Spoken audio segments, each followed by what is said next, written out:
Muito boa tarde a todos. Agradeço, antes de mais, a vossa presença e o interesse em assistirem a mais uma iniciativa eTalks do BIG. O meu nome é Pedro Coutinho e, juntamente com a minha colega Madalena Gonçalves, ambos em representação da equipa de Private Wealth Management do BIG, vamos moderar o webinar de hoje com o tema Razões para a criação de um Family Office. Muitos dos nossos clientes têm negócios familiares, empresas que vão passando de geração em geração e que ao longo do tempo, nas diferentes fases do seu estado evolutivo, necessitam de um acompanhamento especializado e de encontrar efetivamente soluções para necessidades muito próprias.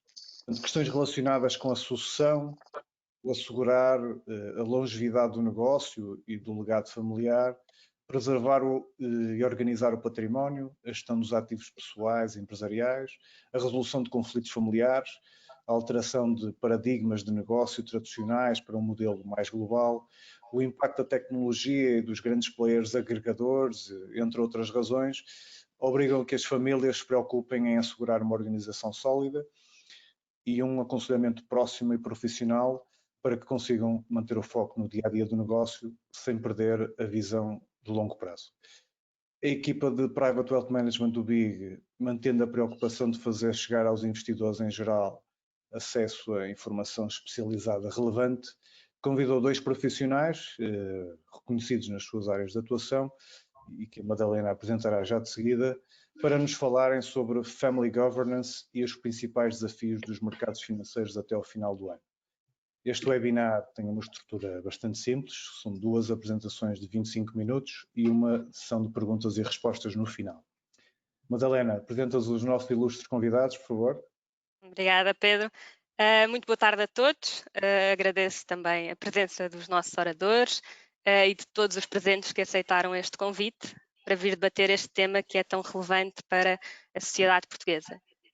Vou já de seguida apresentar e passar a palavra ao nosso primeiro orador, Paulo da Rocha Pechel, é sócio da Durama Grelos, centra a sua prática em contencioso tributário e planeamento fiscal, em especial de grupos familiares. É também assistente convidado na Faculdade de Direito da Universidade Católica, onde é docente na única pós-graduação sobre Family Governance em Portugal. É, portanto, um especialista no tema que nos traz aqui hoje e eu convido então a iniciar a sua apresentação.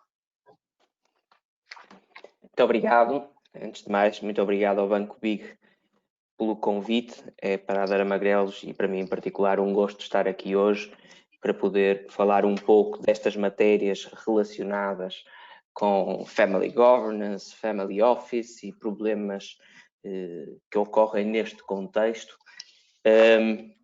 A agenda que trago é uma agenda muito simples. Essencialmente, vou centrar a minha apresentação na noção de Family Office e na noção de Family Governance e depois apresentarei 3 exemplos, diria exemplos muito simples, fáceis de compreender, mas que nos permitirão perceber alguns dos aspectos mais relevantes, ou pelo menos alguns dos aspectos relevantes em matéria de Family Governance.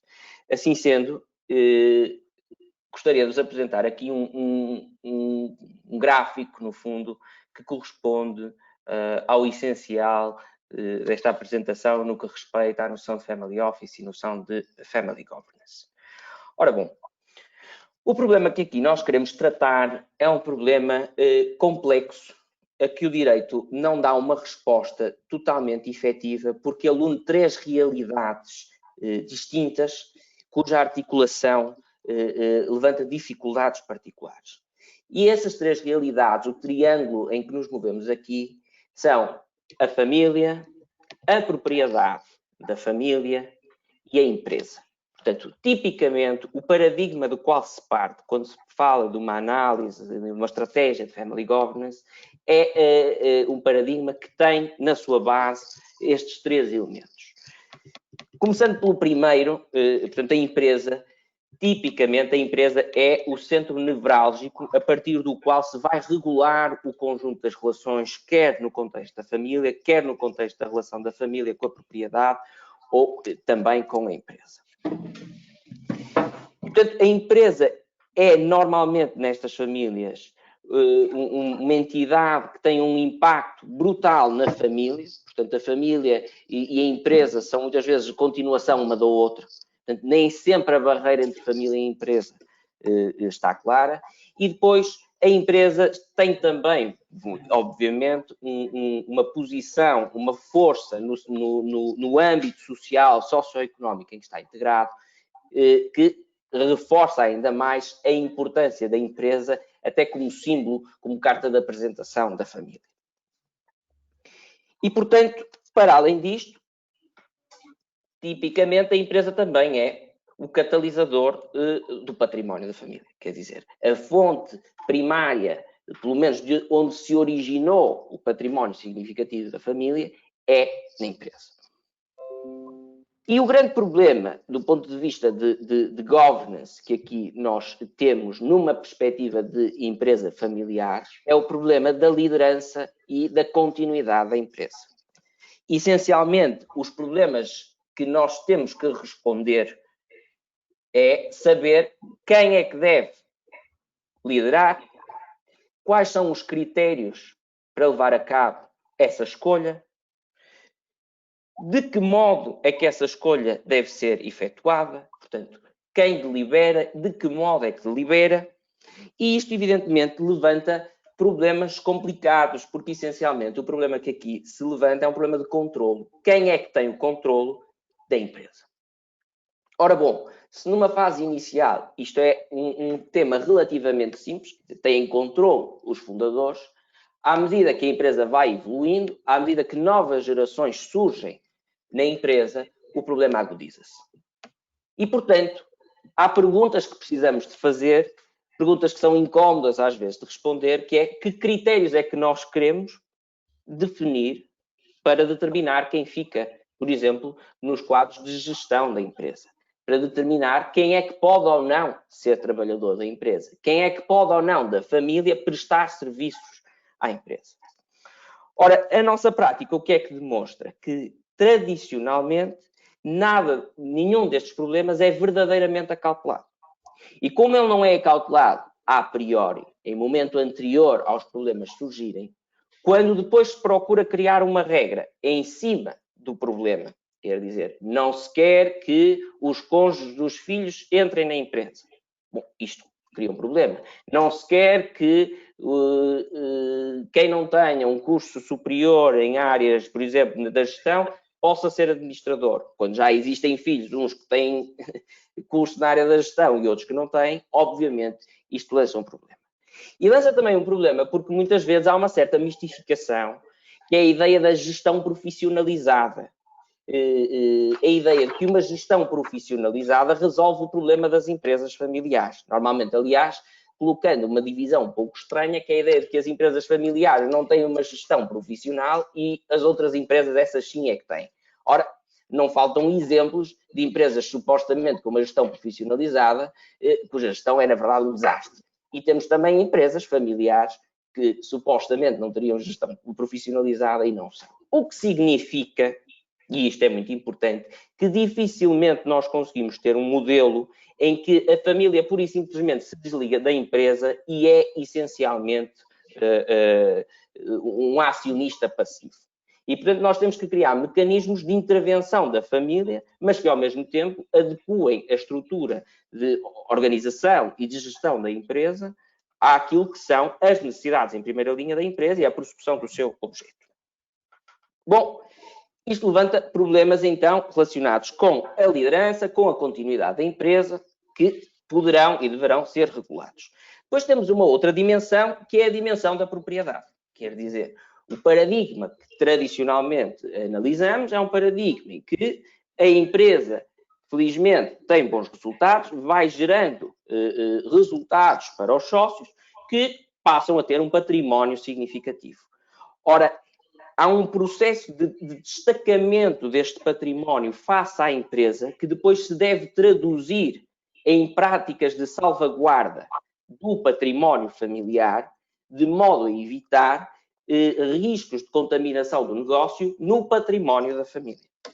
E isto que diria, é algo mais ou menos elementar, quer dizer, a ideia da sociedade de responsabilidade limitada como instrumento fundamental de desenvolvimento da atividade económica, muitas vezes não está devidamente acautelado. Se, por exemplo, os financiamentos da empresa estão todos garantidos com avais dos sócios, é evidente que num momento de crise não vai ser só a empresa e o património da empresa a responder, mas vai ser também o património dos sócios. Ora, haveria mecanismos de, por exemplo, colateralizar determinados financiamentos sem implicar este grau de exposição da família e, portanto, acautelavam o património da família face a um maior risco que, eventualmente, a empresa pudesse ter.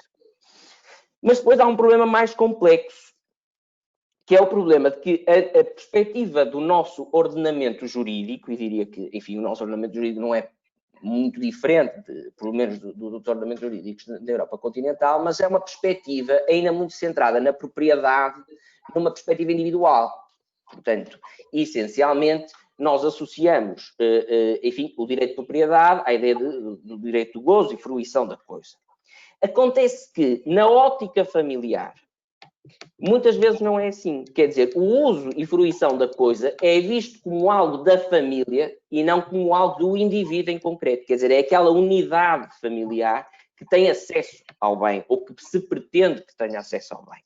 E isto levanta dificuldades do ponto de vista técnico, porque as soluções de compropriedade ou com titularidade que a nossa lei supletivamente prevê, portanto, aquela regulação que existe quando as partes não querem de forma clara especificar o tipo de relação nessas situações, portanto, por default, diria assim, o que acontece é que a nossa lei não tem mecanismos que permitam uma decisão rápida e eficaz, muitas vezes, aliás, exigindo unanimidade dos titulares em situações em que estão em causa, por exemplo, a disposição do bem ou operações semelhantes. E, portanto, é preciso enquadrar estes bens do ponto de vista jurídico em termos que permitam responder no plano, enfim, jurídico, portanto, da deliberação, etc., a esta circunstância de se tratarem de bens cuja fruição se pretende em termos diferentes desta lógica da propriedade individualizada. Até porque, muitas vezes, a própria forma de fruição dos bens não é exatamente a mesma. Eu posso dar um exemplo muito banal, que é o exemplo de ter o direito de usar ou não a casa de férias. Enfim, é uma coisa relativamente banal. Digo relativamente banal, porque às vezes é aí que começam os conflitos familiares mais inacreditáveis. Mas, por exemplo, se vos falar da ideia de que pode fazer sentido o fundador transmitir parte das participações sociais para os seus sucessores, mas reservar para si o direito a dividendos. Quer dizer, este tipo de destacamento dentro da propriedade pode responder precisamente a esta necessidade de enquadrar a lógica do acesso aos bens nestes termos mais complexos. E depois, claro, deixei para o último a família, que é, na verdade, o aspecto mais relevante, não é? E levanta logo problemas aqui, que é saber o que é a família. E este aspecto, muitas vezes, também levanta dificuldades, que é quem são os membros da família que nós devemos considerar parte da família para efeitos, por exemplo, de deliberação, para efeitos de decisão sobre matérias relacionadas com a propriedade ou com a empresa. Os filhos devem estar, do sucessor, do fundador, mas será que deverão também estar os cônjuges, ou poderão estar os cônjuges? E os netos devem estar, não devem estar? A partir de que idade? E isto permite pensar, aliás, em fóruns distintos. Se calhar nós precisamos de ter um conselho de família com um âmbito menos alargado, depois uma assembleia de família com um âmbito mais alargado, mas essencialmente o cimento que vai colar isto tudo, ou que se espera que cole isto tudo, é a existência de um conjunto de valores partilhados dentro da família, valores estes que têm que ser construídos pela própria família. E que levanta aqui um ponto muito importante, que é uma estratégia de governance dentro da família só é possível se nós conseguirmos ter aqui uma união da família em torno de determinados valores. Este aspecto é fundamental. A família conseguir acordar em 2 ou 3 ou 4 ou 5 valores fundamentais. E estes valores são os vetores axiológicos em torno dos quais se vai então programar um determinado regime de regulação das relações dentro da família. Se não há capacidade de perceber quais são os valores que a família quer defender, então aí geram-se dificuldades na regulação destas relações entre a família, a propriedade e a empresa.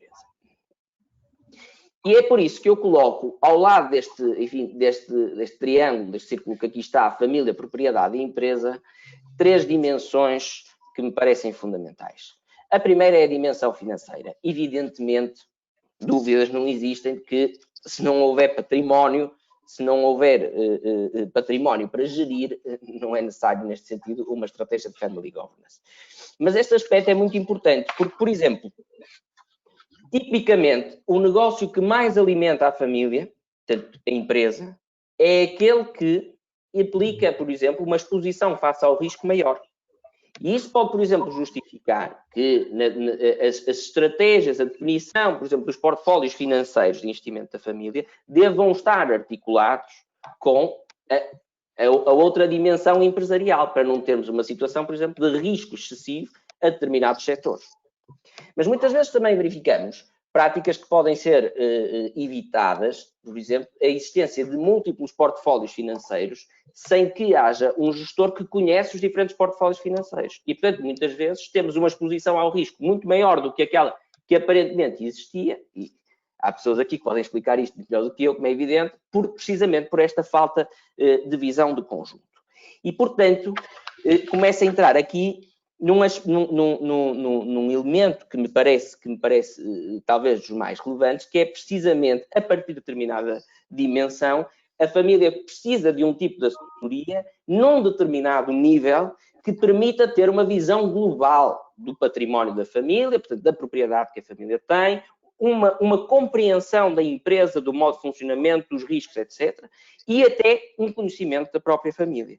E isto significa que começa a fazer sentido um determinado tipo de assessoria mais focada nesta dimensão, portanto, não já só no cliente por si, mas nestas dimensões do cliente. E é a partir daqui que começa a despontar uma noção de family office. Claro que, durante muito tempo, e isso continuamos a ver, muitas vezes as prestações de serviço de family office são ainda limitadas à assessoria financeira. Mas não tem necessariamente que ser assim, pelo contrário.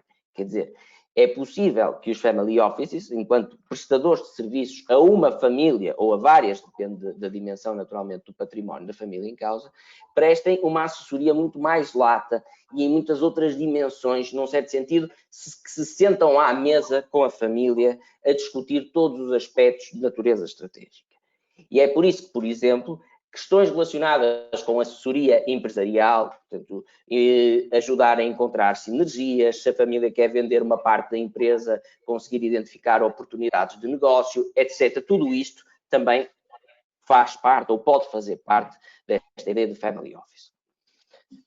Depois, há aqui uma outra dimensão que eu referia, para além da dimensão financeira, que é a dimensão cultural, que tem a ver com os valores da família e que também são integrados nesta perspectiva desta assessoria do family office, tal como, e este aspecto é importante, uma dimensão social, isto é, qual é o enquadramento socioeconómico daquela família, por exemplo, em matéria de atividades de filantropia, em matéria de posicionamento quanto a questões ambientais, etc. Portanto, um conjunto de elementos que têm de ser aqui considerados e que o Family Office pode permitir conjugar, precisamente porque junta em si estes diferentes elementos.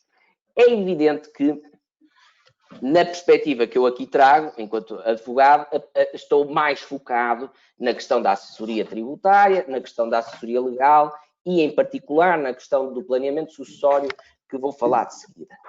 Mas, portanto, o que eu queria aqui chamar a atenção é de que esta ideia de family governance, e pedir agora, Alexandre, se pudesse seguir para o próximo slide, esta ideia de family governance, essencialmente, o que permite é um enquadramento jurídico das relações dos membros da família com o património da família e, eventualmente, existir naturalmente com a empresa familiar. E, portanto, a Family Governance é, no fundo, este conjunto de instrumentos jurídicos com forças normativas distintas, isto é, com a capacidade de executar judicialmente também distintas, mas que funcionam num todo e que podem permitir acautelar determinadas dificuldades. Em particular, vou aqui focar um pouco mais a questão da preservação intergeracional do património e o problema do planeamento sucessório. É evidente que é um erro, e, portanto, não devemos cometer o erro de achar que a Family Governance se limita ao problema do planeamento sucessório. Nada disso, bem pelo contrário. Agora, em todo o caso, normalmente é quando nós começamos a pensar no problema do planeamento sucessório e sucessão na liderança da empresa, planeamento sucessório e controle da propriedade, etc., que o resto dos problemas começam a surgir e que nós começamos a pensar, então, numa estrutura, num esqueleto jurídico para acomodar aquilo que são a vontade dos membros, aquilo que é a vontade dos membros da família. Ora bom, 2 ou 3 aspectos fundamentais que eu gostava de chamar a atenção. Primeira questão. O nosso direito sucessório, nas regras supletivas, portanto, nas regras que aplica, quando não existe uma regulação especial feita pelas partes, tem em si um modelo péssimo do ponto de vista sucessório. Quer dizer, o modelo que nós temos instituído no nosso Código Civil é um modelo essencialmente centrado na ideia de que, uma vez aberta a sucessão, o que é fundamental fazer é a partilha. E, portanto, cria um sistema de regulação dos bens detidos globalmente pelos membros da família, portanto, pelos herdeiros, absolutamente impraticável do ponto de vista decisório. Ora, a este péssimo, diria assim, sistema supletivo, também com problemas relacionados com as questões das legítimas e dos herdeiros forçados, nós temos, apesar de tudo, a possibilidade de escolher outras regras, dentro dos limites da lei, que podem melhorar muito essa situação.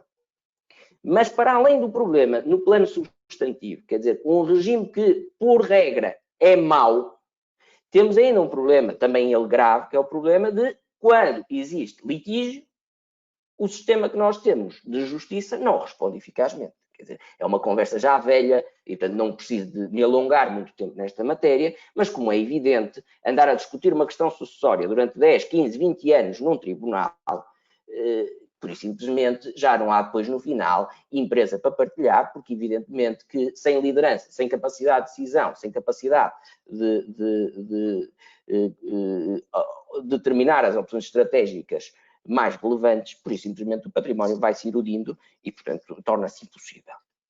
Ora, é esta questão que torna, na minha opinião, ainda mais premente a necessidade de um planeamento sucessório adequado. Porque muitas vezes pequenas coisas, eu vou já mostrar a seguir, pequeníssimas alterações, pequeníssimas regulações podem ter um efeito completamente distinto.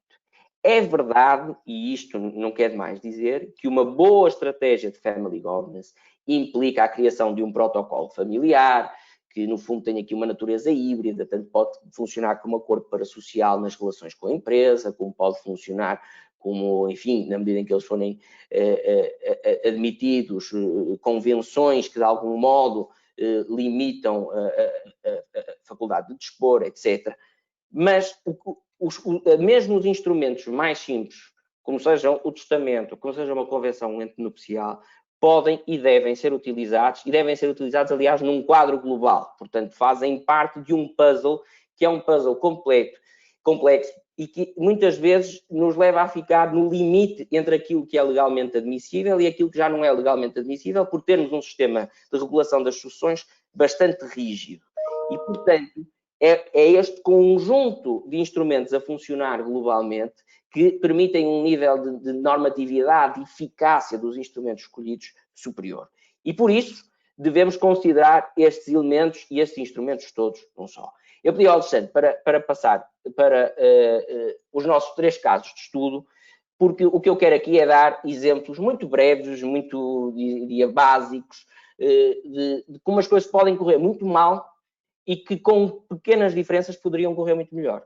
E, em alguma medida, os casos que aqui estão, naturalmente não representam um caso de nenhum cliente em particular, mas posso dizer que são inspirados em casos de clientes em particular e, portanto, não estão longe da realidade, não estão longe daquilo que enfim, pode acontecer com bastante facilidade. E, por exemplo, o primeiro caso que aqui tenho, que é o caso que eu lhe chamo o problema da viúva desapossada de ameação. Vamos supor esta situação. Um casal com um património significativo tem 2 filhos. Não é?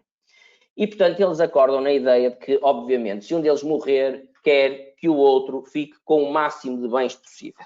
Portanto, no fundo, enquanto o pai ou a mãe forem vivos, são eles que devem ter o máximo de controle sobre o património. E, portanto, tudo aquilo que exceder a legítima deve ficar para o cônjuge. E então fazem um testamento onde dizem que aquilo que pretendem é que a sua cota disponível fique para o outro cônjuge. Ora, o que é que isto significa? Por exemplo, neste exemplo que eu aqui estou a dar, significa que, em termos de cota ideal nos bens, à morte de um dos cônjuges, o cônjuge sobrevive, fica com 80% dessa cota ideal. E, portanto, diríamos, tem um controlo vastíssimo. Só que temos um problema, que é todo o património que foi adquirido pela família, ou melhor, pelo casal, na constância do casamento, e vamos aqui imaginar a situação do membro fundador da família e, portanto, tinha uma vida perfeitamente normal e foi ele, no fundo, eles, os dois, que juntos fizeram crescer o património. Aquele património faz parte da comunhão conjugal. E, portanto, ele não está dividido entre marido e mulher. Numa situação de morte, se tivéssemos um testamento, nos termos deste que eu acabei de escrever, em que, no fundo, o marido diz que deixa à mulher a cota disponível, sem mais, o que acontece é que a mulher passa a não ter quase bens próprios. Ou seja, tem uma cota ideal na herança, tem poder de decisão dentro da herança em determinadas matérias, porque, obviamente, é a que tem a cota de maior proporção. Mas determinadas decisões, que são decisões relevantíssimas, nomeadamente de disposição de bens e de oneração dos bens, ficam limitadas a uma regra de unanimidade dos herdeiros. E, portanto, nós de repente temos uma situação em que aquele que é um dos fundadores, aquele a que o marido ou a mulher pretendiam dar o máximo de poder possível, fica desapossado de bens. Não tem bens próprios. Sim. Ora, bom, isto evidentemente levanta um problema grave que piora ainda com esta ideia que é, enquanto não há partilha, não pode dispor dos bens. Se juntarmos este problema ao problema que eu falei há pouco, no plano processual, isto significar anos, vemos bem como este planeamento não está a funcionar. Ora, bastaria que no testamento, em vez de se dizer que se deixava todos os bens pela cota disponível, perdão, que se deixava a cota disponível ao marido ou à mulher, se indicasse que bens pretendiam legar e que, no fundo, à morte implicassem a cessação da indivisão e, portanto, passassem a ser da mulher ou do marido, este problema já não se verificava. Como se também houvesse, eventualmente, cláusulas arbitrais que permitissem discutir diferendos em matéria sucessória, poderia evitar-se o recurso a tribunais judiciais e anos de discussão sobre estas matérias. Também, outro exemplo interessante e que se tem utilizado, em particular relativamente ao património financeiro, é a utilização dos seguros de vida unit link. Porque, essencialmente, o que acontece é que os pagamentos dos seguros ocorrem, dos prémios de seguro, ocorrem à margem da sucessão. E, portanto, numa situação em que o decurso morre, a pessoa indicada como beneficiário é beneficiário perante a seguradora e, portanto, pode exigir o pagamento perante a seguradora. E como esse pagamento ocorre já depois da morte, naturalmente, já não há o problema daqueles ativos irem integrar a comunhão. E, portanto, reforço, aliás, que estes pagamentos não estão diretamente, embora possa haver aqui outras questões, mas não estão sequer diretamente abrangidos pelas regras das legítimas, precisamente porque são pagamentos efetuados pela seguradora.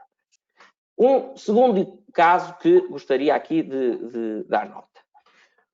O problema do casamento do patriarca em segundas núpcias. Também acontece, não é um caso único, divorcia-se da primeira mulher, ou do primeiro marido, e casa em segundas núpcias em regime de separação de bens. E, portanto, no certo sentido, os filhos descansam, separação de bens, não há problema. Ora, há. E porquê é que há problema?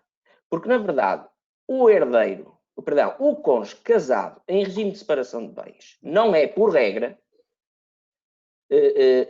o cônjuge casado em regime de comunhão de bens, em regime de separação de bens, é, por regra, herdeiro legitimário. Quer dizer, ele não partilha os bens com o seu cônjuge, mas, à morte de um dos cônjuges, o outro é herdeiro legitimário e tem direito a uma proporção no património, por ser cônjuge.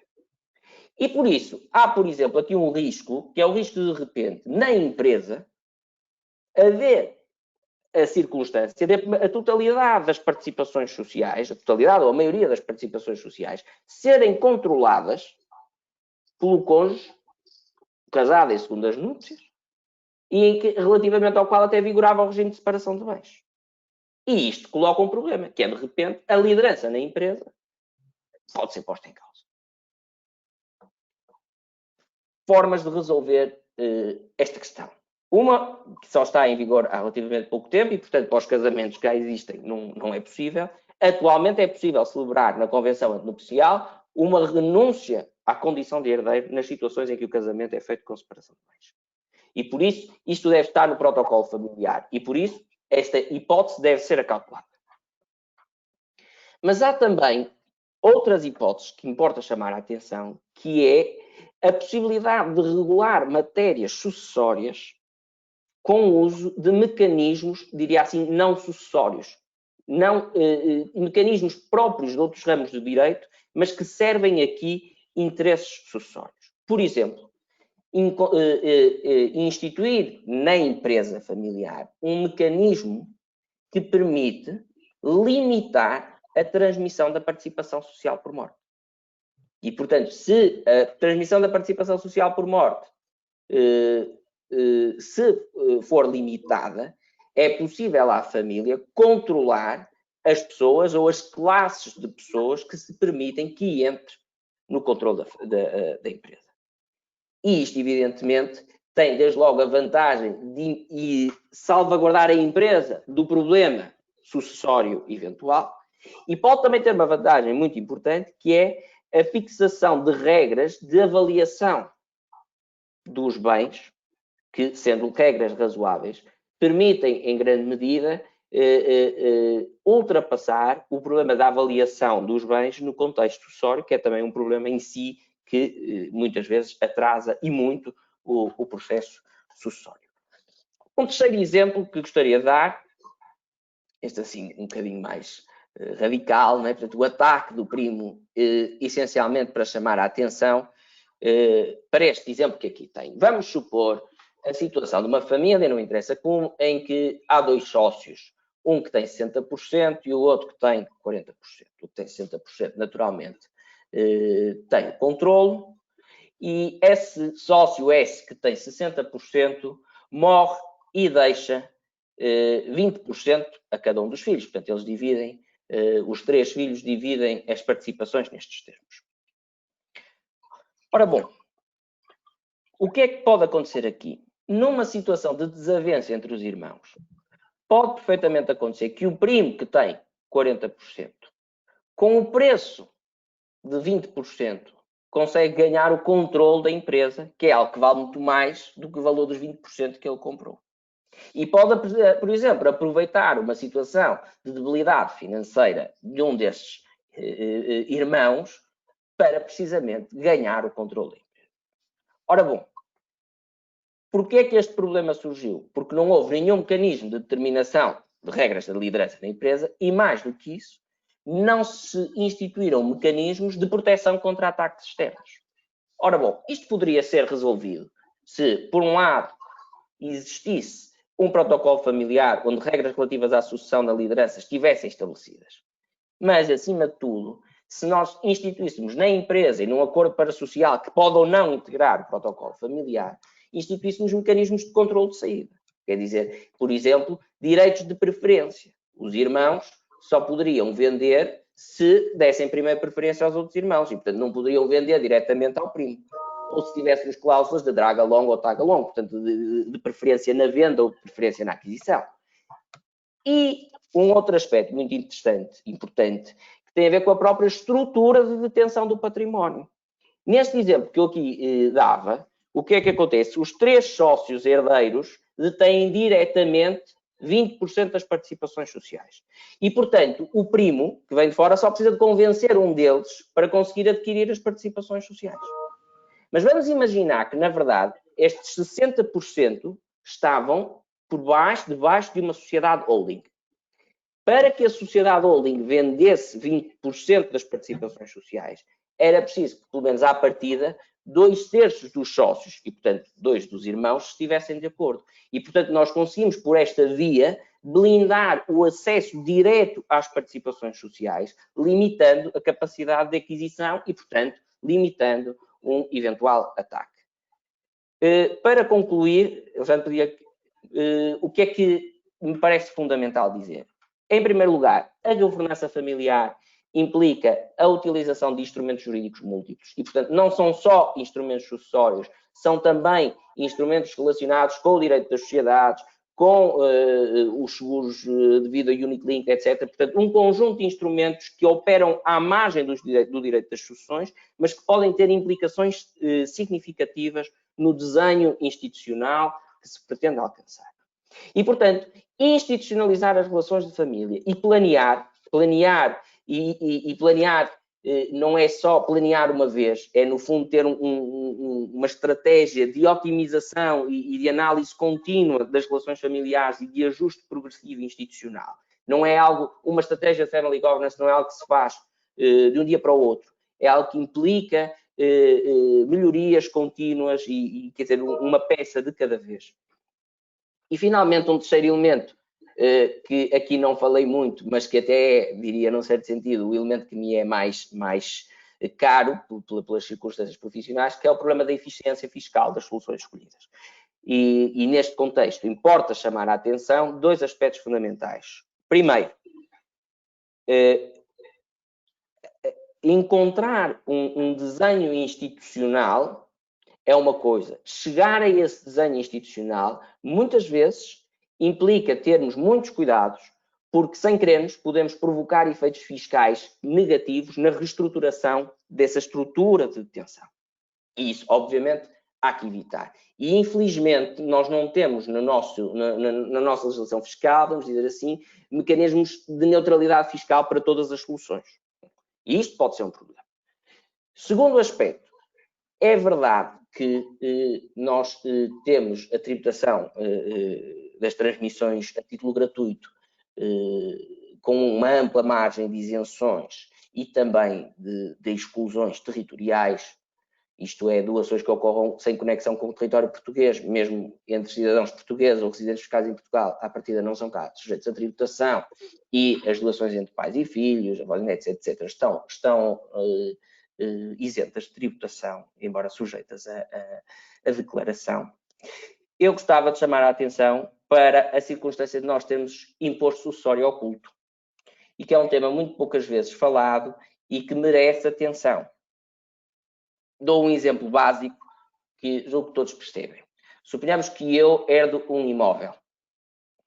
O imóvel tem um valor para efeitos fiscais de aquisição correspondente ao valor patrimonial tributário desse imóvel. Ora, como nós sabemos, em muitas situações, o valor patrimonial tributário do imóvel é muito inferior ao seu valor de mercado.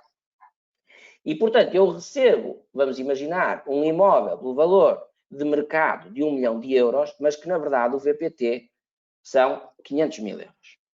Se eu vender este imóvel por 1 milhão de euros, não obtive, nesse sentido, nenhuma mais-valia. Isto é, o valor a que o património entrou na minha esfera jurídica e o valor a que sai é exatamente o mesmo. Só que para efeitos tributários não é assim.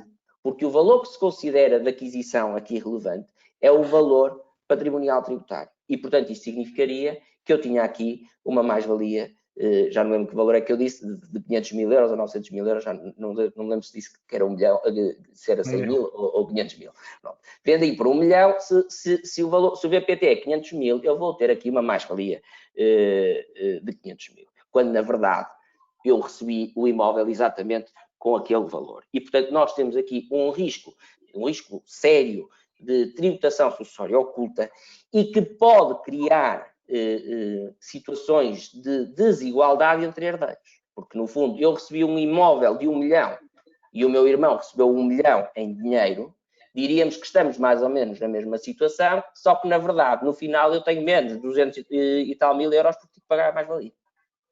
Então, esta questão tem que ser também considerada nas estruturas, quer de implementação de estruturas de family governance e de detenção patrimonial, quer também nesta perspectiva do efeito fiscal que a sucessão aqui pode implicar. Muito bem, muito obrigado. Peço desculpa que eu alonguei um bocadinho, mas... Muito obrigada, Paulo, por esta apresentação tão pertinente, acho que falo por todos. Agradeço também todas as questões que estão a ser colocadas no chat. Vamos dar seguimento à apresentação e teremos no final um espaço reservado a perguntas e respostas. E sendo assim, apresento o nosso segundo orador, João Lampreia, Chief Investment Strategist do BIC, uma presença assídua não só nestas sessões e talks, como também em diversos órgãos da comunicação social. Acumula quase 20 anos de experiência em mercados financeiros, inclusive 10 anos à frente da equipa de research do BIC, onde criou de raiz documentos de estudo macro do banco, como os outlooks anuais e trimestrais. Atualmente, como Chief Investment Strategist e um dos principais conferencistas do BIC, é sem dúvida a pessoa indicada para nos trazer uma contextualização do mercado atual. Convido-te então, João, a iniciar a tua apresentação. Obrigado, Madalena. Boa tarde ao Paulo e ao Pedro outra vez e à nossa audiência. A minha apresentação incide um pouco sobre o que é que nós esperamos para 2021 e é apenas, como tenho 25, talvez 30 minutos, não vou usar muito prolongamento. Eu tenho uma análise repartida em 3 pontos e, portanto, espero dedicar essencialmente 10 minutos a cada ponto e, portanto, peço ao Alexandre para me acompanhar nesse esforço. E é obviamente um flash view, porque nós não conseguimos projetar todas as classes de ativos, todas as geografias em apenas 25, 30 minutos, e vou já sintetizar as questões. Em primeiro lugar, nós vivemos numa economia pandémica, portanto não vale a pena separar uma coisa da outra. Nós vivemos numa economia pandémica e que na sua fase inicial criou um problema sanitário, económico e social muito grande e em particular havia o grande risco de disputar uma crise financeira à imagem do que aconteceu em 2008. Essa situação foi contida, porque se houvesse, obviamente, riscos no mercado interbancário e depois uma catadupa de insolvências, digamos assim, tanto no sistema financeiro como no setor empresarial, esse risco felizmente não se verificou e nós, aliás, estamos a chegar ao final do ano com um outlook muito mais simpático do ponto de vista do que é que nós perspectivamos e o que é que o mundo perspectiva será a evolução da pandemia. Com esta história das vacinas, obviamente, estamos já a apontar para o início do fim. Obviamente, esta pandemia gerou um choque assimétrico entre a oferta e a procura agregada, para o qual só houve mecanismos de estabilização pela via fiscal e pela via monetária, sendo que a via monetária atua essencialmente para repor a procura, portanto, via a transmissão do mercado interbancário, portanto, estimular a procura, e a política fiscal pode, efetivamente, tanto atuar sobre o lado da procura como o lado da oferta. E é por isso que hoje, quando nós pensamos na saída desta crise, o efeito scarring de perpetuação de danos para a economia pode ser inferior, sobretudo bastante inferior, tendo em conta a dimensão da crise, porque foi uma crise muito, muito profunda. Mas de facto, houve crises no passado que projetaram um scarring bastante agressivo, porque houve simplesmente muitas empresas que desapareceram por simplesmente. E o que nós estamos aqui a assistir é que há aqui uma certa subsidiação a nível fiscal de muitas empresas, algumas naturalmente que vão capitular, mas muitas delas poderão eventualmente reemergir e voltar à sua atividade de forma mais natural ao longo do próximo ano.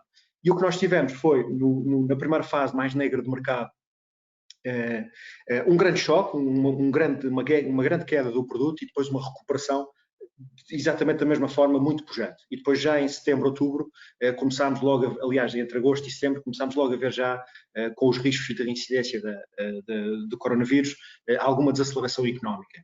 E, portanto, é muito natural que nós, aliás, a maior parte das casas, tanto o FMI, a OCDE, reviu em baixa as quebras da atividade para as diferentes regiões do mundo neste ano, face ao que havia estimado em março-abril, em que as projeções de março-abril para o que seria a atividade económica no final do ano era extremamente complexo, era um exercício extremamente complexo, e eu creio que, e portanto, foram essencialmente demasiado negativos nas suas visões. E eventualmente na fase aqui de setembro, as suas previsões depois pecaram eventualmente por algum excesso de otimismo. Sobretudo porque nós, como nós estamos a ver, essencialmente na Europa, nós estamos claramente a enfrentar enfim, algum risco de um double dip económico. É muito provável que a Europa entre numa pequena recessão no último trimestre deste ano, mas este impacto do ponto de vista económico foi muito assimétrico. Se em março, abril me falassem que a economia americana poderia cair apenas 4% este ano, eu tomava isso como um resultado absolutamente espetacular. E, portanto, é isso que nós estamos a acontecer. E eu vou-me focar muito no que é a economia americana, porque, como vocês sabem, a economia americana é a economia líder do mundo, e mais do que a economia líder do mundo, é aquela mais significativa que representa para a direção do mercado de capitais. E, portanto, é praticamente a importância do ponto de vista do mercado de capitais é 80% o mercado de capitais americano a nível global. E, portanto, é muito importante olharmos, percebermos como é que está a evoluir, e, portanto, e se há uma geografia que ficou um pouco para trás nesta crise, foi claramente a Europa, em que há um choque assimétrico mais relevante, em que a Alemanha, por exemplo, cai à volta de 6 a 7%, países como a Espanha vão cair 10%, nós também vamos estar perto desse indicador, e a própria UK, que terá um Brexit, vai cair também à volta de duplo dígito. Mas nós estamos já a assistir uma recuperação expressiva, agora, sobretudo nos últimos 3 meses. Com esta reincidência da pandemia, os indicadores avançados acabaram agora por contrair. Alexandre, se quiseres sugerir, isto são indicadores de PMIs e de expectativa económica. Reparem, os indicadores de expectativa que nós vimos à frente, nas linhas a laranja, estão a apresentar uma divergência que já não existe paralelo desde 2008. Slide seguinte. Esta divergência já não existe desde 2008 e, portanto, lá está. E reparem como, mesmo com esta velocidade viral nas últimas semanas, últimas semanas, o declínio das expectativas empresariais na Europa e nos Estados Unidos não foi assim tão agressivo e, portanto, espera-se, isto é obviamente um indicador bullish, esta divergência é um indicador bullish para a economia going forward. Eu diria que nós estamos aqui a viver sobre 2 impulsos muito fortes que são contraditórios, que é basicamente a expectativa de uma vacina que vai acelerar a recuperação cíclica, mas por sua vez nós estamos ainda a enfrentar um inverno que é bastante rigoroso e o qual o mercado já está um bocadinho adiantado. Mas mais para a frente podemos, por exemplo, olhar para o mercado laboral, o mercado americano, os indicadores mais... Próximo slide, Alexandre. Isto também tem algum lag. Antes do mercado laboral, só destacar este, porque este é talvez o indicador que foi mais surpreendente a nível global, que foi a evolução do comércio internacional. Eu lembro-me da Organização Mundial do Comércio projetar quedas à volta de entre 15% a 35% para o comércio este ano, e houve uma queda, enfim, no nível inferior, e já teve um rebound muito significativo. E com esta transição de Trump para Biden, há uma expectativa de que poderá haver estas tensões comerciais, por exemplo, US-China, poderão ser um pouco mais benignas, talvez seja um pouco, enfim, wishful thinking, mas efetivamente desde 2018, quando estas tensões atingiram o seu clímax, o saldo comercial americano com a China não deixou, de certa forma, de se agravar. Mas, de forma agregada, é um indicador bastante engraçado de observar. E este foi o momento em que nós, em maio e junho, percebemos que a recuperação cíclica era sólida e era sustentável, porque obviamente os mínimos de mercado foram efetuados em março, estarão todos recordados 23 de março, e em março, abril e até um pouco de maio, nós estávamos todos à espera que houvesse algum retracement do mercado. Naquele dia nós percebemos que a recuperação era de facto muito, muito, muito pujante, e no dia 5 de junho, portanto com os dados referentes a maio, percebemos que a economia americana adicionou 2,5 milhões de postos de trabalho, quando era esperado uma destruição de quase 8 milhões, e portanto foram criados, em cima do esperado, mais 10 milhões de postos de trabalho, que era praticamente, enfim, não é metade, não seria metade dos que foram perdidos com o coronavírus, mas foi um valor que não andou lá muito longe. E, portanto, foi uma evolução espetacular. E se nós compararmos por exemplo, a taxa de desemprego com a Europa em relação aos Estados Unidos, percebemos que ela tem vindo a subir muito, muito lenta, que é a linha a laranja, a cinzento, ao passo que a taxa de desemprego nos Estados Unidos subiu basicamente de 3% para 15% e depois já está à volta dos 7%. Portanto, é um ajustamento absolutamente espetacular do ponto de vista de flexibilidade do mercado laboral norte-americano. E a Europa, o risco aqui é de alguma forma zombificar muitas empresas e muito desemprego que pode ainda vir para a frente no próximo mês. No próximo mês, quer dizer, no próximo ano. E, portanto, outro indicador muito interessante é que nós, nos Estados Unidos em particular, foram criados de raiz programas de estabilização para as famílias, para as empresas, etc., que alguns estabilizadores automáticos na Europa já eram mais evidentes.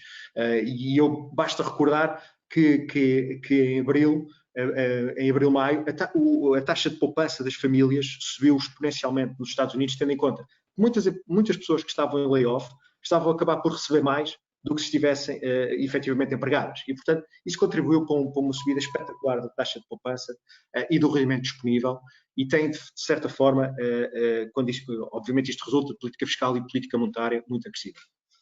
Mais para a frente, só para falarmos de amortecedores fiscais, de amortecedores da crise, há a questão fiscal e a questão monetária. A questão fiscal não tem paralelo com o que nós vimos agora.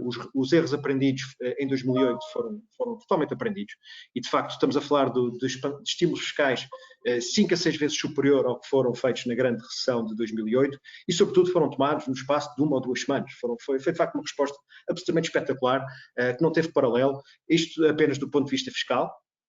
E do ponto de vista monetário, que nós temos no slide seguinte, nós tivemos, de facto, uma subida dos ativos em balanço dos bancos centrais que foi explosiva, portanto, a todo o vapor. Ainda não houve um pick-up de inflação, se bem que alguns forward indicators, indicadores avançados, sobretudo nos Estados Unidos, com os break-even já a sinalizar algum risco de sobreaquecimento, mas na Europa não há ainda, de certa forma, de longe, riscos de inflação a vislumbrar-se. E, portanto, é esperado que em dezembro a reunião do ECB acabe por ser anunciado cerca de 350 bis adicionais no programa de compras de ativos, ao passo que nos Estados Unidos a questão fiscal e monetária está aqui num gridlock e nós eventualmente podemos falar disso mais tarde. Encerrando um pouco este capítulo, vou só falar de 2 temas aqui nos próximos 10 minutos muito interessantes, que é o Covid e o aftermath das eleições americanas, que agora já estão um bocadinho já estabilizadas, mas eram essencialmente os 2 principais temas que nós olhávamos para o final do ano e como é que poderia evoluir depois de 2021. Isso na questão do Covid não é tanto a questão de infecções, mortes e como é que a pandemia está a evoluir, porque isso nós sabemos, portanto este gráfico aqui não tem grande relevância atualmente. O que eu vos quero mostrar a seguir, basicamente é que nós estamos a assistir a um momento de ciência em direto, que foi com esta história das vacinas, e a primeira foi a Pfizer, e depois foi a da Moderna. Estas 2 americanas basicamente beneficiaram, sobretudo a da Moderna, beneficiou dos fundos de Warp Speed, que foram, impulsionados pela administração Trump, e de facto usam a mesma tecnologia, que é a tecnologia mRNA. Para quem está eventualmente um pouco aliado a esta realidade, o nome Moderna vem exatamente de M, primeira letra, e depois RNA, que são as últimas 3, e portanto era uma startup de mapeamento genético, e portanto a questão de mRNA que estão subjacentes à Pfizer e à Moderna é claramente uma tecnologia mais evoluída do que a tudo o resto que está a ser feito, em particular a AstraZeneca, que é de facto um adenovírus de um macaco. É uma coisa bastante mais típica com o que nós temos de vacinas, com o que tivemos, que é basicamente a introdução de vírus inativos no organismo, ao passo que no caso da Moderna e da Pfizer estamos a assistir a um mapeamento genético que é inserido no nosso organismo, que é uma coisa bastante diferente. Aliás, isto só tem paralelo com o que foi feito, uma vacina num espaço de tempo tão curto, eventualmente com a conquista da Lua há 50 anos atrás. E, portanto, é absolutamente incrível. Aqui os Estados Unidos está, obviamente, na vanguarda. E, obviamente, há a questão logística, como toda a gente sabe, da Pfizer e do transporte, dos 70 graus negativos, mas a Moderna acaba por ser interessante. No slide anterior que o Alexandre agora passou, é só para dizer uma coisa interessante, é que estes dois portanto, as vacinas destas 2 empresas, Pfizer e Moderna, no caso português, poderia permitir a inoculação de cerca de 3 milhões de pessoas, tendo em conta o fator populacional que a União Europeia irá adquirir, tanto à Pfizer como à Moderna. E, portanto, poderíamos vacinar basicamente toda a população de risco, acima dos 65 anos, mais pessoas com comorbilidades e a questão e obviamente, o grupo de saúde. E, portanto, em cima disto, temos mais 5, 6, 7 milhões de pessoas para vacinar que entrariam com base nesta vacina da AstraZeneca, que daria para vacinar cerca de... Lá está, a União Europeia fez all-in na questão da AstraZeneca e da Oxford University, enfim, e aliás hoje tem havido alguns comentários que podem já aqui fazer perigar algumas questões, e houve aqui um all-in da União Europeia nesta vacina, que eu creio que vai ser aquela que será distribuída, sobretudo para os países em desenvolvimento, mais pobres, porque obviamente é bastante mais barata. E, portanto, em cima da questão da vacina é também a necessidade de vacinação. E, portanto, nós podemos ter, e espera-se que vamos ter uma vacina já ou no final deste ano ou no início do próximo, mas é preciso que as pessoas sejam vacinadas. E aqui, no caso português em particular, ganhamos por esta história de estar a ser montada por via da União Europeia. Porque, obviamente, se dependêssemos nós só agora acabámos de nomear uma comissão e pouco mais sabemos. Mas, obviamente, isto vai ser imposto pela União Europeia e vai ser muito rapidamente adotado pelos países membros. E, portanto, muitas coisas creio que vão rolar mais facilmente. E eu creio que no segundo semestre, talvez segundo trimestre, mas sobretudo no segundo semestre do próximo ano, grande parte das restrições já terão sido levantadas.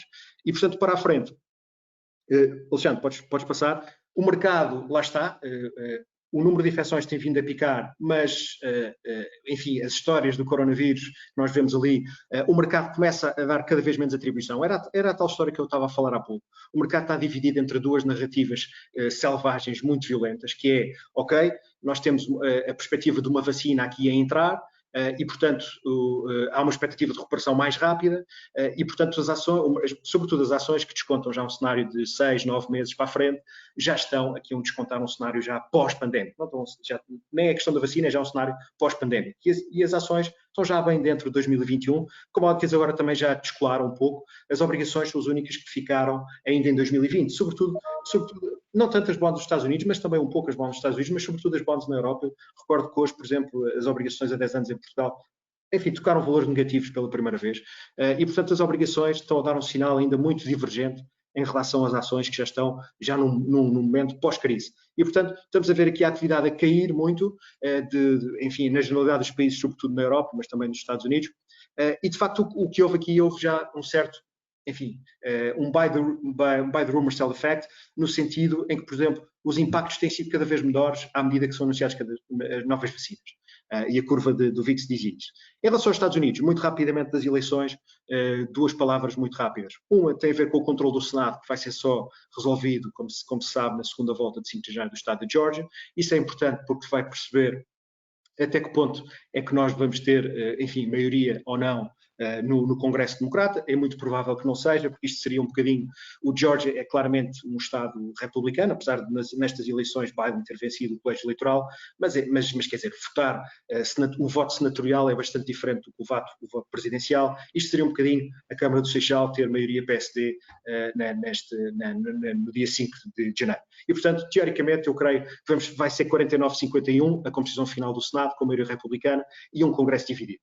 Isto é um pouco estranho, porque antes das eleições, o cenário de ações judiciais contestadas e um Congresso dividido era tido como o pior cenário, que é o que eu tenho no gráfico à frente, seria o pior cenário. E, portanto, muito rapidamente, até no próprio dia, nós escrevemos isto no próprio dia, num artigo, que esta narrativa de pior cenário confirmou-se no melhor cenário possível. Portanto, o cenário Goldilocks, ou seja, Trump acabava por ser afastado da Casa Branca e, portanto, enfim, o efeito mais negativo que Trump representa acaba por ser afastado e a parte boa de Trump mantém-se pela lógica de um Congresso dividido. Nomeadamente, vai ser muito difícil aos democratas reverterem, nem que seja parcialmente, o corte de impostos implementado por Trump.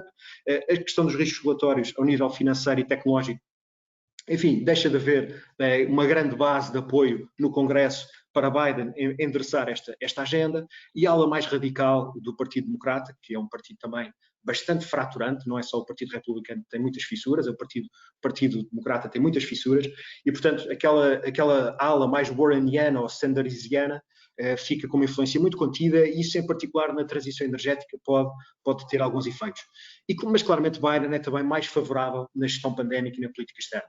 E, portanto, é só para explicar como é que nós partimos de um cenário que seria o pior cenário possível, com ações judiciais e um Congresso apertado, para o melhor cenário possível. O mercado rapidamente trasladou isto. Agora que nós já temos algum fumo branco, depois no dia 23 de novembro, ou seja, há 2 dias atrás, em que houve um início de transição, já não há nenhum risco de transição, como aliás seria de esperar. Foi aquele discurso de Trump no dia das eleições, de madrugada às 3 da manhã em Lisboa, foi absolutamente absurdo, mas, enfim, não foi seguido de forma generalizada tanto pelo vice-presidente Pence como na generalidade de figuras mais proeminentes do Partido Republicano. E o que é que isto representa de tudo o que eu já vos disse para os ativos financeiros? Portanto, o Covid-19 e o aftermath das eleições eram particularmente importantes porque eram 2 temas. Porque no mercado de ações nós tivemos uma queda muito expressiva, à volta de 30% a 35% ali no mês e meio, e depois tivemos uma recuperação dos mínimos já acima de 60%. Eu não tenho estes valores confirmados, mas do ponto de vista de ações eu creio que será mesmo a maior recuperação intraanual da história do mercado. Portanto, nós estamos eventualmente a olhar por este prisma, porventura a falar do melhor ano de sempre do mercado de ações, se olharmos estritamente por este prisma, mas foi um ano essencialmente de história de rotação. Ou seja, a história do mercado de ações este ano é uma história de rotação e de expressão de preços e de avaliações. E, obviamente, nós tivemos uma corrida muito forte, mas foi sempre escondida, naturalmente, por exemplo, até maio, que foi na altura do primeiro desconfinamento nos Estados Unidos, o que liderou foi sempre o setor tecnológico.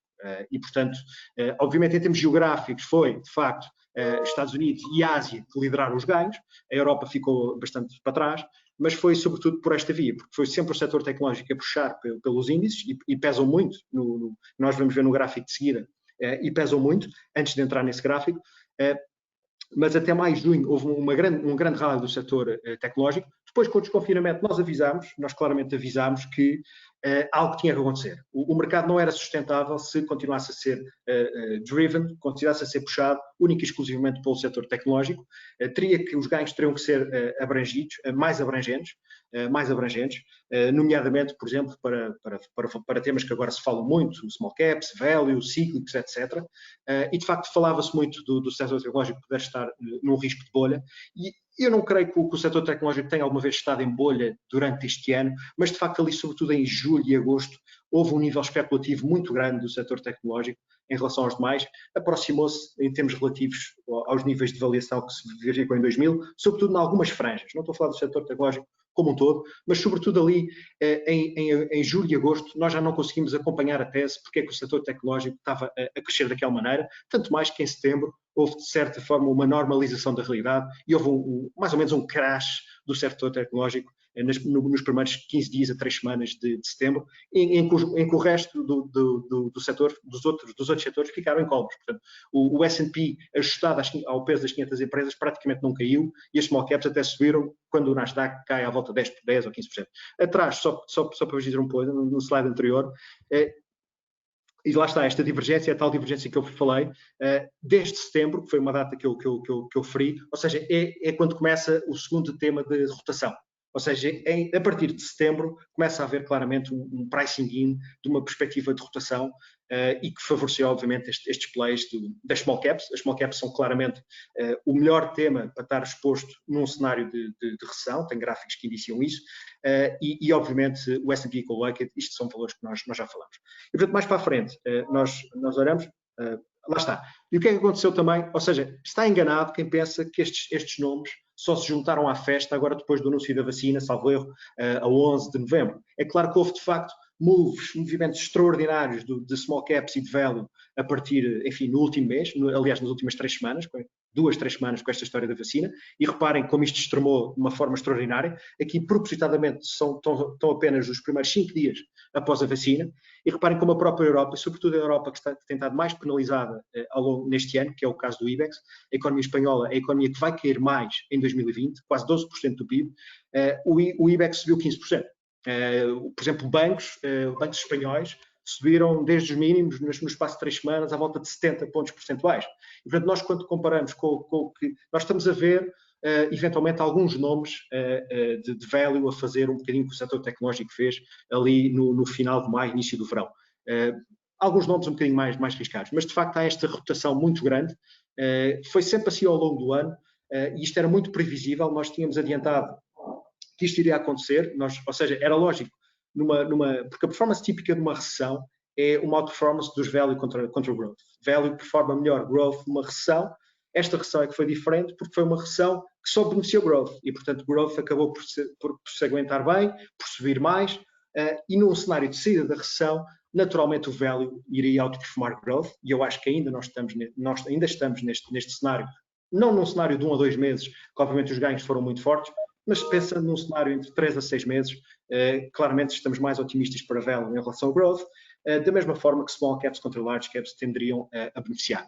Este tema do R quadrado, que é a reflação, rotação, continua a ser um tema dominante, só que como foi feito de forma tão explosiva, basta dizer que o dia 11 de novembro foi o dia pós vitória Biden, foi quando, enfim, os jornais internacionais e americanos deram a vitória de Biden, coincidiu com o anúncio da vacina da Pfizer. E, portanto, foi no próprio dia que estes dois movimentos reflacionários, que eram explosivos e que eram os mais fortes que podiam ter ao longo deste ano e do próximo, eles coincidiram no tempo e, portanto, deram origem a movimentos muito violentos das classes ativas. E, portanto, eu sempre disse que, desculpa lá, Alexandre, só no slide anterior, sempre disse que mais do que a pandemia, a vacina suplantava os riscos do lockdown e suplantava até a questão dos estímulos fiscais.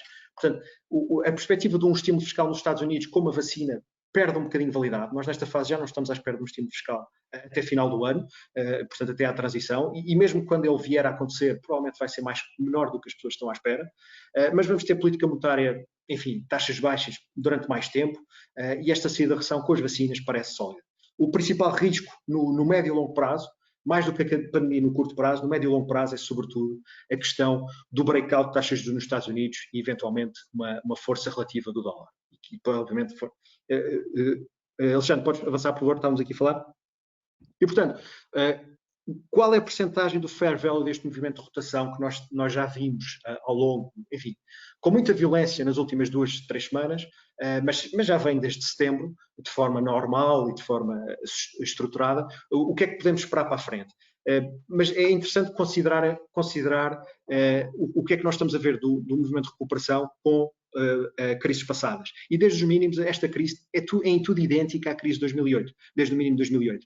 E, portanto, se nós estamos, por exemplo, em 2020 vivemos o que aconteceu em 2009, seria interessante olhar para 2021, olhar para 2010 como roadmap do que pode acontecer em 2021 e em 2010, claramente, o segmento que mais beneficiou foram as small caps. As small caps subiram a 26%. Tiveram nestas últimas 2 semanas os maiores movimentos intradiários do século em relação ao Nasdaq.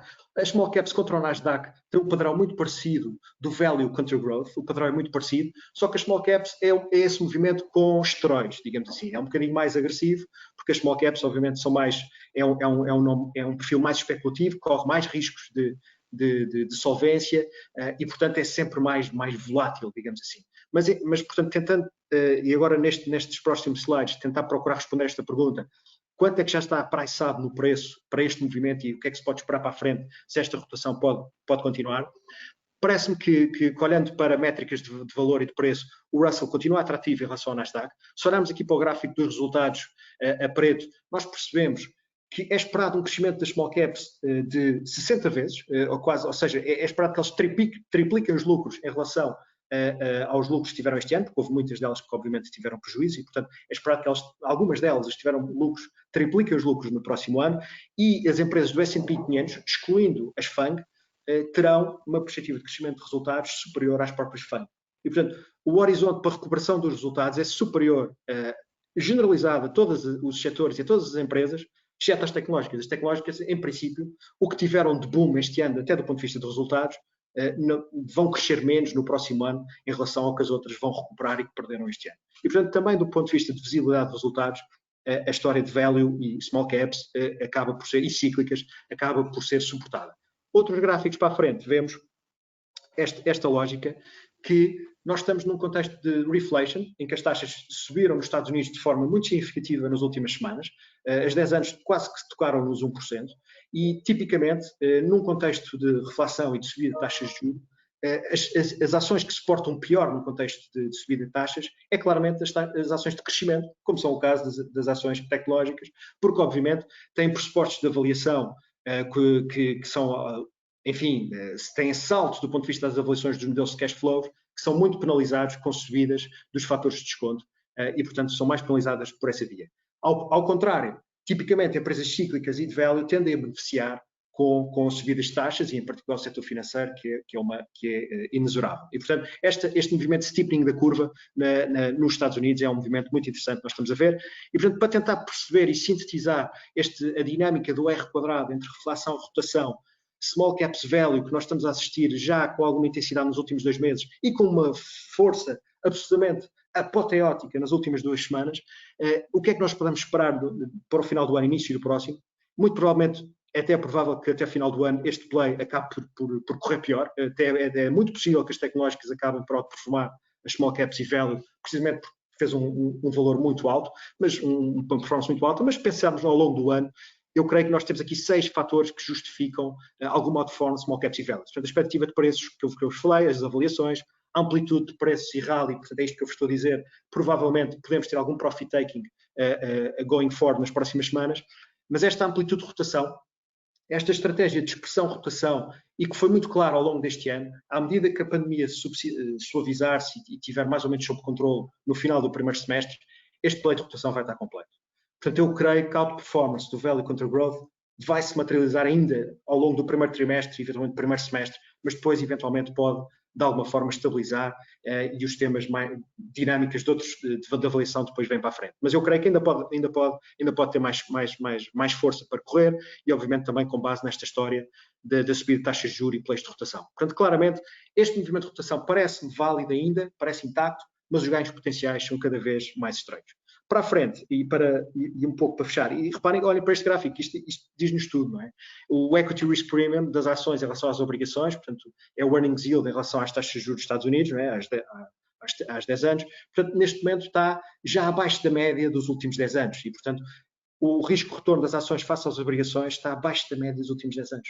Ou seja, nós tivemos um momento em que ele teve historicamente muito atrativo, e nesta fase nós já estamos num momento menos atrativo em relação às obrigações. Isto diz-nos tudo em relação ao risco de retorno para o próximo ano.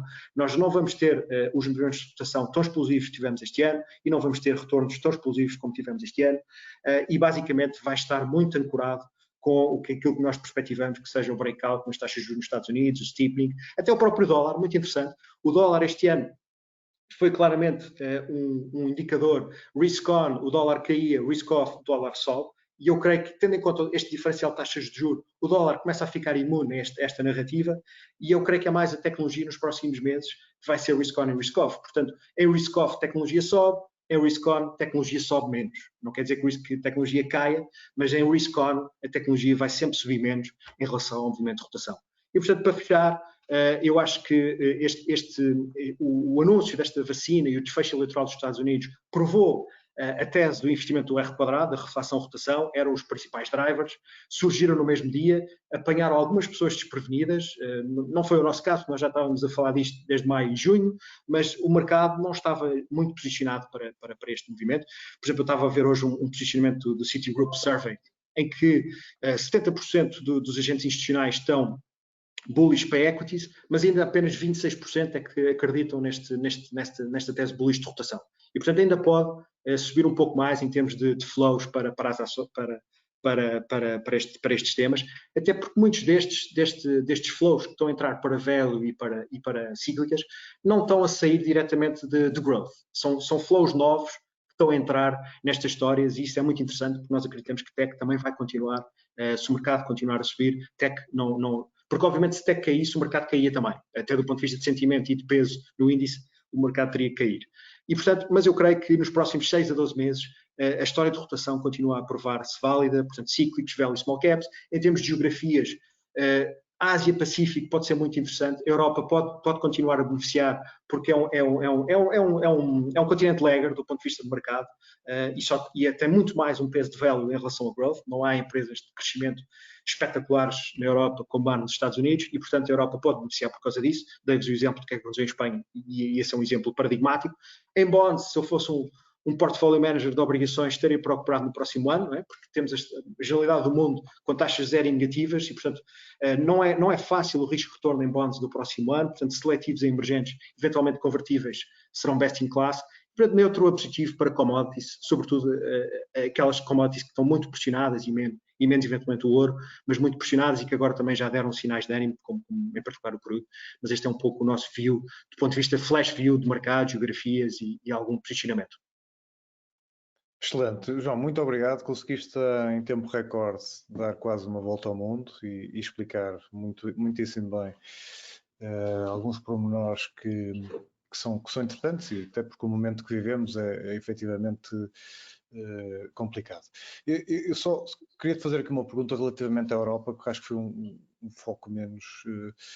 onde tu tiveste menos preferência, em que tu referes dois fortes impulsos contrários, não é? Por um lado temos a expectativa, né, da chegada com estas notícias todas de múltiplas vacinas, não é? Que na realidade é positivo, gera aqui algum ânimo nos mercados, mas por outro, o facto de estarmos, pelo menos aqui na Europa, no inverno em que conseguimos constatar que os números têm piorado dia após dia, não só em Portugal, mas por toda a Europa, e em termos de infectados e de mortes.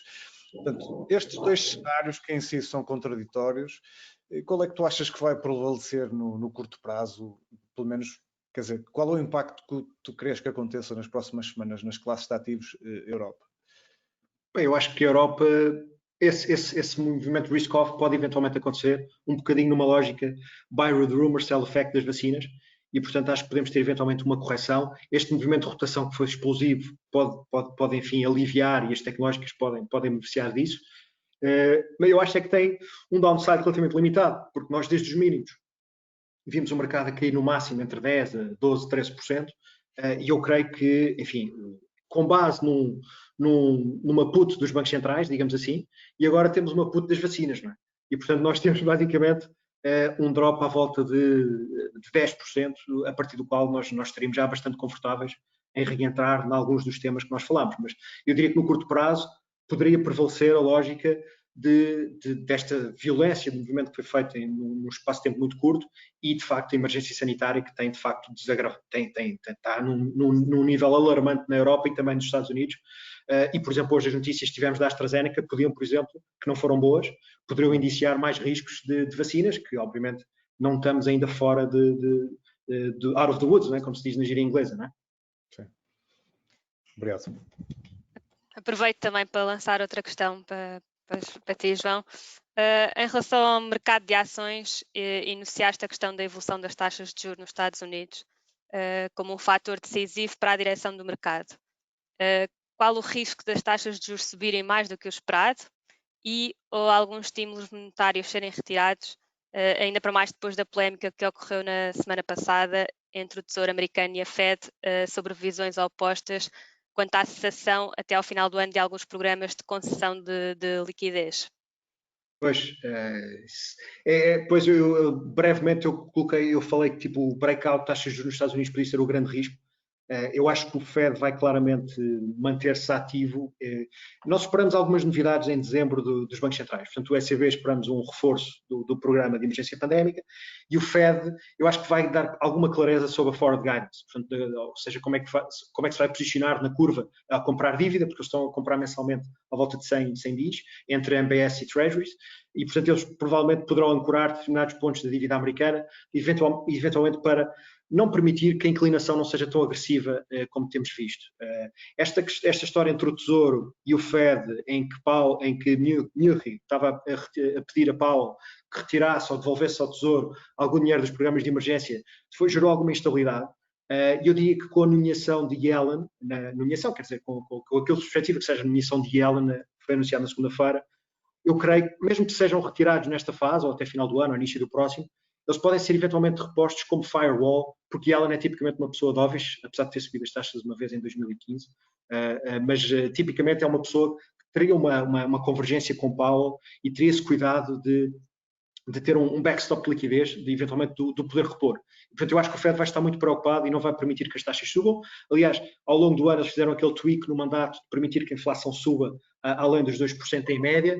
E, portanto, eu creio que eu não vejo um risco muito agressivo, sobretudo nos primeiros 3 a 6 meses, em que de facto a pandemia vai dar alguns bumps pelo meio, mas eu acho que o Fed não pode dar só o luxo de o fazer, e portanto, para não termos mais stress. Uma coisa gira também é de facto a história, até final do ano não nos podemos esquecer, e eu referi que podemos ter algum profit taking, podemos ter alguns riscos também do lado do Brexit, que eu esqueci de não referir isso, porque é uma coisa que vai acontecer até final do ano, e pode ser, digamos assim, um risco regional, pode ser um evento de risco regional, e que pode levar os investidores também a retirar alguma exposição do investimento, porque obviamente é um movimento que é forte. Entre Brexit 60-40, probabilidade de acordo ou não acordo, mas sobretudo com um não acordo, pode ser um não acordo mais agressivo do que alguns perspectivam, e portanto essa questão também pode levar a algum profit taking no curto prazo. Obrigado. Madalena, queres avançar com algumas perguntas que tínhamos aqui para o Paulo? Claro que sim. Então, lanço agora uma pergunta ao Paulo. A propósito da sucessão na liderança de empresa, que instrumentos jurídicos podem ser utilizados para preparar e assegurar essa sucessão? A pergunta é difícil porque há imensos, não é? Mas, portanto, eu diria que há dois aspectos fundamentais. Em primeiro lugar, antes mesmo de termos um instrumento jurídico, nós temos que perceber qual é a vontade da família. E isso muitas vezes não é tão claro como pensamos. Não é tão claro como pensamos porque muitas vezes o fundador diz que quer sair, mas na verdade não quer. E muitas vezes tem uma preferência, por exemplo, relativamente a um dos filhos, mas não quer expressar essa preferência, porque evidentemente isso do ponto de vista pessoal, familiar, levanta dificuldades. E, portanto, aqui parece-me que o ponto fundamental é criar um protocolo familiar, aqui sim, onde se definem as regras de acesso à empresa e os critérios de acesso a órgãos de decisão. Por outro lado, é possível distinguir claramente aquilo que é a decisão, a liderança no plano executivo, portanto, do dia a dia da empresa, e as decisões de natureza estratégica. E, portanto, dividindo claramente estes planos, também se permite ter níveis de, por um lado, autonomia necessária no plano executivo, mas também a necessidade de consensualização naquilo que são as decisões estratégicas. Portanto, claramente diria que aqui sim o protocolo familiar é um instrumento fundamental. Obrigada. Paulo, eu já agora também aproveitava para fazer uma questão. Nós tivemos um webinar há alguns meses com o Dr. Ricardo Palma Borges, em que ele falava, fazia um enquadramento fiscal e as preferências que tinha relativamente aos trusts e a utilização de unit links ou até outras sociedades para efeitos de organização patrimonial.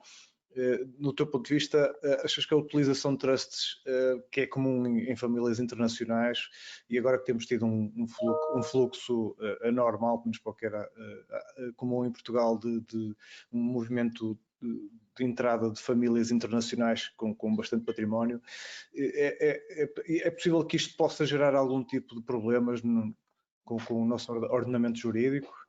Qual é a tua perspectiva? Sim, vamos ver. O trust é uma figura muito desenvolvida nos ordenamentos jurídicos anglo-saxónicos, portanto, encontramos isso no Reino Unido, encontramos isso nos Estados Unidos, e de facto há um movimento de famílias para Portugal que tem uma estrutura de family governance assente na figura cimeira do trust. E aqui é preciso, de facto, ter em consideração eventuais efeitos fiscais menos positivos. Por exemplo, o nosso regime de residentes não habituais, que é um regime especial de atração também de pessoas com elevados patrimónios, nem sempre funciona bem com os trusts. Temos também, e é importante reforçar isto, uma outra dimensão importante em Portugal, que são famílias de tradição, em particular anglo-saxónica, portanto inglesa, com trusts de famílias que já existem, obviamente, há muitos anos e que, evidentemente, não vão alterar esta estrutura que funciona do ponto de vista de governança. Aí é importante ter em consideração dois aspectos. Por um lado, o modo como o trust pode auxiliar os membros da família, pode ter impactos fiscais distintos, por exemplo, é distinto fazer um empréstimo e fazer uma distribuição, Portanto, este aspecto é particularmente, diria, relevante. E depois, quer dizer, o trust pode manter-se auxiliando a família, naturalmente, onde quer que essa família esteja, e isto chama também a atenção para uma necessidade cada vez maior de considerar a existência de famílias globais. Quer dizer, hoje nós, quando pensamos numa estratégia de family governance, não podemos limitar-nos à jurisdição portuguesa, porque, na verdade, os diferentes membros da família estão em diferentes lugares. E, portanto, é aqui uma necessidade de encontrar um equilíbrio entre estas dimensões que aqui se suscita. Muito bem. Eu creio que não temos mais questões da audiência, se assim podemos dizer. Não sei se Madalena tem... Desculpa, eu recebi aqui, acho, uma pergunta, não sei se que no fundo a questão que colocam é qual seria a situação ideal relativamente aos bens de uma herança, deixar a propriedade com os herdeiros e usar uma empresa para fazer a gestão, ou transferir o património da herança para o património de uma empresa cuja estrutura seria constituída pelos herdeiros. Portanto, no fundo, ter os ativos diretamente detidos ou ter os ativos dentro de uma sociedade, que compreendo a pergunta. Eu diria que, em princípio, primeiro tem que fazer aquele disclaimer, é preciso olhar para o caso em concreto e depende naturalmente da natureza dos ativos. Mas, em todo o caso, diria que, pelos constrangimentos que existem nas decisões por herdeiros quando os ativos são diretamente detidos, a existência, portanto, a interposição de uma estrutura societária aqui pode permitir mecanismos de deliberação bastante mais eficazes. Por exemplo, quando se pretende a hipótese, por exemplo, da venda de um bem, se ele estiver detido na esfera dos membros da família, é necessária aqui à partida a unanimidade, ao passo que numa situação em que o ativo está baixo da sociedade, poderemos por maioria conseguir obter esse resultado e, portanto, isso pode ser relevante. Mais alguma questão? Creio que não. Não sei se... Creio que não. Bem, então neste caso também o tempo já vai longo, quase meia hora a mais do que tínhamos previsto, por um lado é bom sinal. Eu agradeço mais uma vez a presença a todos, é um prazer ter o Paulo connosco e o João. Muito obrigado pelo convite. Presença habitual. Também aos presentes, os que assistiram ao mais um webinar do BIG. Obrigado, Madalena, mais uma vez pela companhia e até uma próxima oportunidade. Então. Boa tarde. Obrigado a todos. Obrigada. Obrigado a todos. Boa tarde a todos.